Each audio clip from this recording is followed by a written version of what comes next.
And welcome back to the Fitness Nerds podcast. This is co-host Ryan Smith with another special guest we have today. And this is a cool device that we're going to talk about today. And actually our guest on the other line is Peppina, and she's actually in Finland with a company that is Emfit. And they are a company that deals with all different types of products, and we'll kind of go into some of those things here. But for the last week, I've been beta testing a sleep device. I in the past have used my iPhone as kind of a baseline for sleep tracking, and they have a device that is going to allow us to do that without keeping your iPhone next to you, and actually give you a lot more data as well. So that's what we have for today, and welcome to the podcast. I appreciate it, Peppina. Thanks. So the cool thing that I liked about this whenever I originally contacted you all for the interview was not just the sleep, but also the fact that it's measuring other things as well. It's measuring our respiration, it's measuring our heart rate, and also something I've talked a lot about is the heart rate variability, kind of that space between heartbeats. So I found it really cool that you all were doing that, and was kind of intrigued by this product because it's not something that just attaches to you as the person. So we'll get into that here. But so tell me a little bit about Emfit as a company. How did you all get your start? What do you have going on from a company before this product came out? Well, we are an old company. Our roots are at our proprietary sensor technology from back in 1990 when our founders invented our sensor material. Okay. And believe it or not, the first scientific publication about using our technology for non-contact vital signs measurement with an under-mattress sensor is from 1993, wow. Over 20 years ago. So we definitely are one of the true pioneers in this field, and today there are literally hundreds of scientific publications about using our technology in heart rate and sleep time movement measuring. And it was in 2000 when our CEO decided we put all our R&D focus into sleep measurement. Mm-hmm. We introduced our non-contact vital signs measuring only 3 years later in 2003. And then we have sold tens of thousands of bed monitors, and stepping into Quantified self and consumer sleep monitoring was for us a very natural and long-time plan move. Right. We have been developing the NCQS product for many years, since 2008 to be exact, and okay. The web app we now released in May, we started developing a little bit over 3 years ago. Okay. Oh, very cool. So with the technology, I guess, from whenever I was reading about the company a little bit is, I guess, a lot of your background is more of, I guess, working with elderly populations, falling out of bed, health monitoring, things like that, so that you don't have to have somebody monitoring them right there all the time, and makes it a little easier to do that. Is that correct? Yes. Okay. We want to grow, so that was the main driver why we started with the QS product. Mm-hmm. Consumer market has been the focus in R&D for many years, but we didn't want to step up before we felt ready, and this spring we felt ready, so we went for it. Great. We didn't take the normal path, meaning release early, create big public awareness, and collect VC funding, increase burn rate, and then try to develop something very fast and get on the market. Right. Being over 20 years old, you don't want to rush like a squirrel and take too big risks anymore, so we have taken the long route and developed our product gradually with our other sales cash flow, mm-hmm. and testing with small groups without putting any big efforts into creating big publicity. Well, great. And I think that's really, in today's technology-driven society, we've got, companies that they rush to get something out there, and they get it too quick, and then they've kind of got that one-hit wonder. It goes up really fast, and then it crashes down pretty quick too. So with you all having such a long background, I'm sure, and developing many different products, then it's gonna last. Which is really kind of one of those things that's driven me to you all as well. Is I'm a quantified selfer, and so that's kind of how I found you all, and looked at different products over the time. There's been obviously some competitors that were in the sleep monitoring things that have come and gone. And so you all are, with the newer product, and I like what you're doing. The one that I knew about previously was the Zeo, and you had to wear it on your head, and it was just not really a good thing to me. So I really like this kind of you set it and forget it kind of thing. It goes there in your bed, and you don't have to worry about it. So, and then I guess, when I was looking at the company, you all do a lot with epilepsy as well, monitoring. Is that one of the other areas that you all work with? Yeah, we have an epileptic seizure alarm. We've been set for a long time already. Well, good. Yeah, cool. So we've got many more things that are applicable too. So, yes. Great. So tell me a little bit about this sensor and how are we monitoring from under the mattress versus being in closer contact with the body. Well, our sensor, which by the way is not the same piezoelectric technology as some other bed sensors, produces small signal from ballistocardiogram, the tiny body movement caused when your heart beats and you breathe. Okay. And then that tiny voltage signal we then interpret into heart rate and heart rate variability and respiration rate and movement activity. Okay. And the calculation is done locally at the device itself, and then this data we send real time to our server from where the data for sleep classes is calculated, and all the data is then shown with our web app. Okay, great.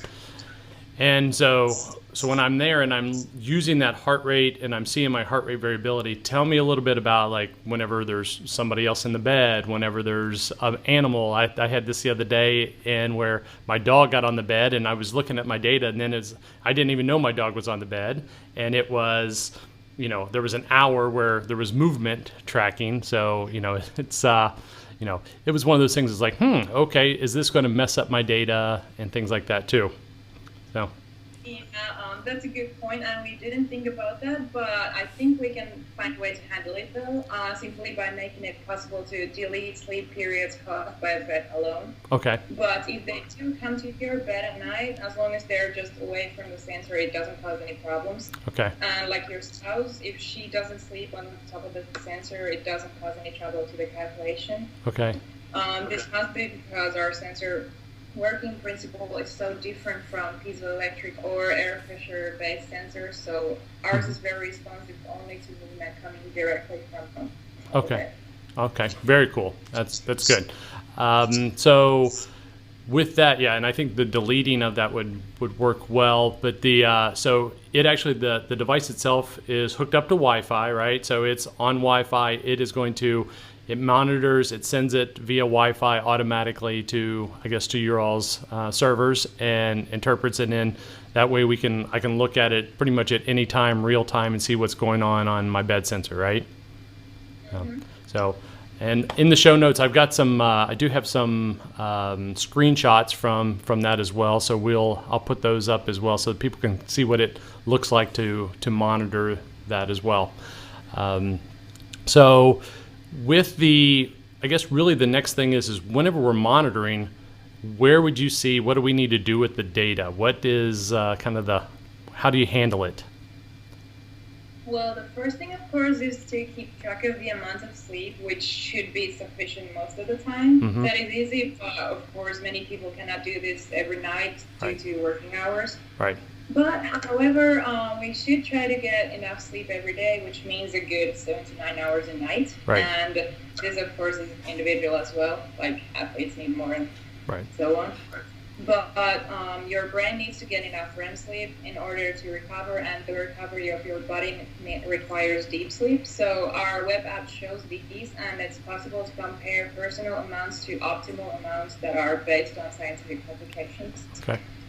Well, good. Yeah, so that's where that calculation of it shows like a 90. Like last night, I had a 90 on my sleep, and so I was looking at my deep and looking at my light and also looking at my REM, and I know kind of that optimal for REM says a 20 to 25%. My REM showed up at 36%, so had a higher REM sleep, and then but my deep was right there where it needed to be, and my light was also kind of where it needed to be. So, and I didn't have a lot of waking, so I'm guessing I was pretty well out for the night. But so that's that, getting your data and getting knowing what's going on, so then you can talk to somebody like myself who does coaching and helping them kind of get their sleep better. Good. All right. So with the device itself, I mean, I guess there's a blue light that's on there that kind of tells you that it's hooked up to Wi-Fi and stuff, and it's got a fairly long cord on it. I guess one of my concerns originally was the fact that it had a blue light on it. And blue light is one of those things that I know from, it can actually cause you to shut down your melatonin production from sleep. So I've kind of taken it and tucked it away and stuff, but it was a little bit of a bright blue light for me. Are you all going to tone that down or anything like that? The bright LED lights are already darkened at our latest firmware update released just a few days ago. Okay. And the brightness of the lights will also be automatic just shortly, so the darker the room, the dimmer the lights. Great. And perhaps we should make it possible to turn those off, and technically that's not even a problem. Okay. Yeah.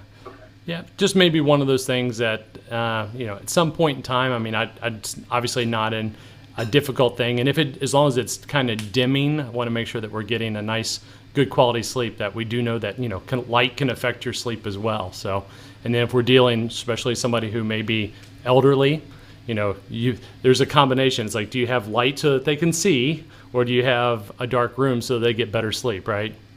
So, okay. So with the Emfit, what kind of is the next thing for you all? Because I know we're in beta right now. So when is do you all have an official release date, or what's coming up with the Emfit QS? Well, we have the mobile app optimized.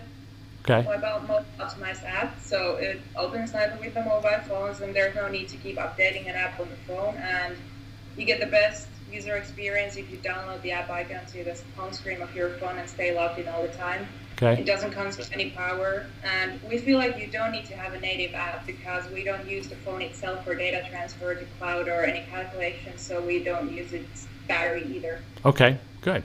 Yeah.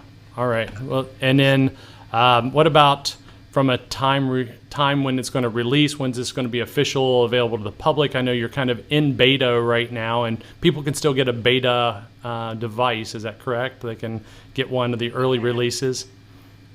So, I personally am not informed about the release date yet. Okay. But we have the pre-order form on our website at enfitqs.com/enfitqs. Okay. And it's simple to fill out, and then you just send it to us, and we'll email you back. Okay, great. And to keep updated, you can go like us on Facebook at enfitqs.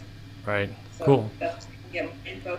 Yeah, that's very cool. So, are there any kind of special other things that are on there? I mean, that's like, as you had mentioned earlier, there's other devices that are kind of competitors. They got to be on top of the mattress and things like that. But as far as this technology that's getting under, that's allowing us to look at things like heart rate variability and the heart rate and the respiration, are we able to kind of do more with that from, versus being under the mattress versus somebody that's on top of the mattress? Is that data going to be similar? Is it going to be, are we more accurate? How do we, The data is accurate. I think it's about like how comfortable you want to be. Mm-hmm. Like, for example, one of our competitors has a sensor that's on top of the mattress. Mm-hmm. I personally wouldn't be like I would want to sleep on top of something like that. I agree. Like, I just want to check this. Yeah, that's me too. Yeah, and that was one of the things that's like, and I looked at those other ones, and then whenever I saw you, I was like, oh, okay, this is more the direction that I want to go in. I don't want something that's obtrusive. I don't want something that's like every time I roll over, I'm going to feel it. So that's it's very cool. So I guess one of the questions whenever I was talking with a friend about this was, okay, obviously intimacy issues and things like that are going on with family. This is an always-on device, and they're like, okay, who knows what's going on and things like that with your device? Who, is anybody else anywhere looking at the data, or is it only you that has it? It's only us. We are not selling it to anyone or showing it to anyone. Okay, good. And then what about as far as then the vast majority obviously just comes back to us. Nobody else really has access to that other than you as far as your own data, your own quantified self, right? So Yes. yeah. So I mean I'm sure there's a lot of data that's out there, but it's mainly just us that has that we know what's going on so we can kind of see. So that was one of the big things that I heard was somebody going, oh well, if it's always on, are people going to know what we're doing? So, but yeah, good. So, all right, well, great. Well, this is one of those things that I'm passionate about helping people with sleep and how do we handle it, how do we quantify it, and then how do we move it on. Do you have anything as far as telling people how to get better sleep once they've kind of quantified and they know, hey, I'm struggling with sleep? Is there anything in the plans also, to kind of say, hey, here's your stuff and, here's what you can do to be better? Well, I just actually myself posted on our Facebook page a big list of things that you can do to improve your sleep. Like to tell you a couple, for example, quitting smoking is one big thing. Okay. Or drinking alcohol. Right. Not exercising too late in the evening. Not drinking too much water so you don't have to go to the bathroom. Right. A good mattress and a good pillow. Good. That kind of stuff. Okay. So just the common sense things, yeah. Good. All right, good. So a lot of that, and then somebody like myself, I would dive deeper into that. Because that's what I study, and I'm going to spend that time working with somebody. So I do have some executive athletes that they travel or they're doing lots of things, and we're looking at how they sleep and then how can we figure out how to make them better so they are more rested and more recovered. So this is going to be one of those things that will definitely help. So you already kind of mentioned the website and on your Facebook and everything. So I guess that's the easiest way for them to get in touch with you. And I'll also post the phone number and everything so they can get in touch with Emfit, because I know there is a U.S. based, and since you're in overseas, you're in Finland, but we got a lot of people here in the U.S.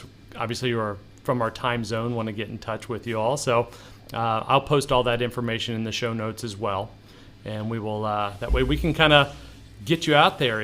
I'm excited. It's a very, very cool product. I've been looking for some type of sleep thing, and I've been using my phone, and obviously that's not the best way to do that. So, but thank you for being on the show. I really appreciate it. It's cool to have new products. Love the Quantified Self, and I think you all are going to do some really cool things with it. So.